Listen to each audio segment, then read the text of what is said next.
some things that I wanted to say.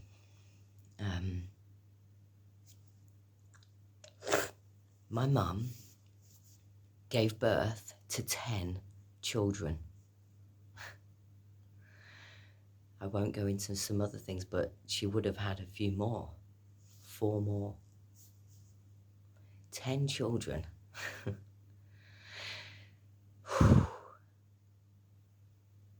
What a woman.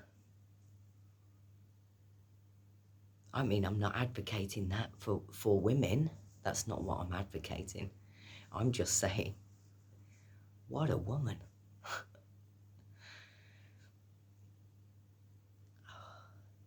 And I am so grateful for my brothers and sisters. I have 5 brothers and 4 sisters. I'm right in the middle. I'm the 5th child. And I have my youngest brother, who my mum at 44 told us she was pregnant, and I was nearly 16. And I felt so ashamed. I was like, Mum, what are you doing? I can't believe it. Like, it's so embarrassing. I just couldn't believe it. I know, I didn't realise what it was. It's the anger inside, the like, there's not enough for us, there's not enough time for us. Or, I just couldn't understand it. But she told us she'd prayed and that she'd had a revelation that, well, she said she had a vision. She woke up in the morning and she did have a vision. And she heard a baby crying in a crib next to her. She woke up, but he wasn't there. It was a vision, like I have visions. And so when I walked into that hospital room and I saw my brother for the first time, I had never, well, I have felt love like it, but in this life, I hadn't felt love like that. It just overwhelmed me. He is the most beautiful thing I've seen, and was the most beautiful thing I'd ever seen, and the most beautiful feelings I'd ever seen. And I mothered him. I used to read him stories every night. I taught him how to ride a bike. We used to roller skate together. We'd make BMX ramps. I taught him how to drive. I used to sit him on my knee and let him drive. And then when I lived in Utah, we used to go rollerblading together. And I love him so much. He is a beautiful soul. All of my brothers and sisters are beautiful souls. I've just had the most amazing, my dad died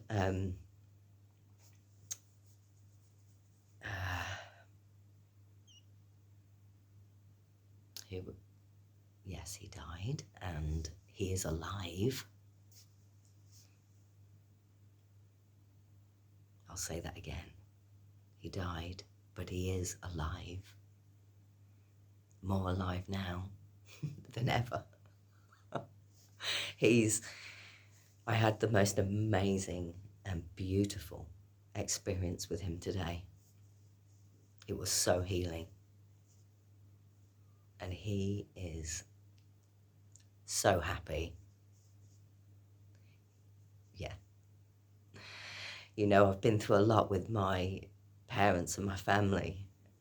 There's nothing and nobody that could ever tear us apart. There's nothing and nobody that could ever tear me apart from anyone I love, because we're all going to the same place. Where we go one, we go all. And I wanted to talk about when I was younger. Like, we used to have cornfields behind our house, and we used to we do our jobs and then play in the cornfields all summer, go fruit picking. And then my grandma came to live with us, and she gave us her moped. It's like a motorbike, a 50cc, and we used to tear up and down the fields, and we thought we owned those fields. So there is something about being brought up Mormon and being in that volatile, it's sometimes very fun, sometimes exciting, and then terrifying situation. And then you get told that you're chosen, you're the elite, and it plays with your mind. It does, it plays with your mind. I guess it makes you kind of think you can do what, in a way, do what you want. Not do what you want, but I'm riding this motorbike up this field, and if these people are riding, you know, they're walking the dog. I mean, I was always conscious of it, but we were just, you know, we just tear up and down the fields. And I always thought that I wanted to get a motorbike and drive fast, and I realised all of those things I wanted to do because I wanted excitement, because I wasn't living in my passion.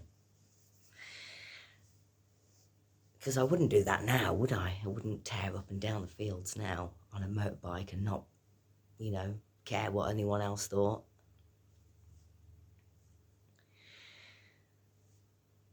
So, yeah, that's it.